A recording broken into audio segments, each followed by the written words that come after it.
ये सवाल देखिए क्या कह रहा है कि लेंथ जो परपेंडिकुलर्स के हैं drawn from any point in the interior of an equilateral triangle to the respective sides are 6, 8, 10 centimetre, length of the side of the triangle is.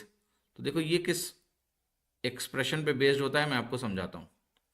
अगर आपके पास कभी भी एक इक्विलेटरल ट्राइंगल हो, राइट, ये ट्राइंगल है, मान लिया इसको हम कहते हैं कि ये इक्विलेटरल ट्राइंगल है, भुजा ए है, और इसके भीतर आप कोई भी एक ऐसा पॉइंट ले लो, कहीं भी ले लो, डजेंट मैटर, और उस पॉइंट से मैं कुछ परपेंडिकुलर डालने जा रहा हूँ। देखो एक परपेंडिकुलर मैं यहाँ डाल दूंगा, एक परपेंडिकुलर मैं यहाँ डाल दूंगा, एक परपेंडिकुलर मैं यहाँ डाल दूंगा।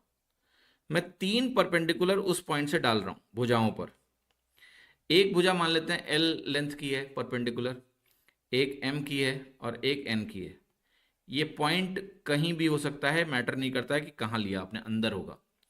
तो फॉर्मूला ये होता है कि जो L plus M plus N की वैल्यू होती है ये √3/2 ए के बराबर होती है।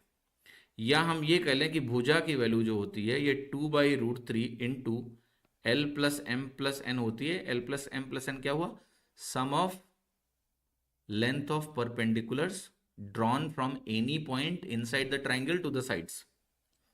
ठीक है, अब आपको क्या करना है, आपको ये दोनों फॉर्मूले अगर ध्यान है तो कोई भी सवाल पूछे, जैसे यहाँ पर इन्होंने भुजा पूछ ली है, कभी आपसे इसका सम पूछ लेंगे, भुजा दे देंगे, निकल जाएगा। तो जैसे इसमें क्या करना है आपको, ए की वैल्यू बनेगी 2/√3, L plus M plus N आपका बनेगा 6 + 8 + 10, तो वैल्यू आपकी हो गई 8, 6, 14, 10, 24 दूना 48/√3, और 48/√3 को हम ऐसे लिख सकते हैं 16 इंटू √3 इंटू √3 बटे √3, √3 से √3 कट गया, ये वैल्यू हो गई आपकी 16√3, और 16√3 मुझे कहाँ दिया है आंसर सी।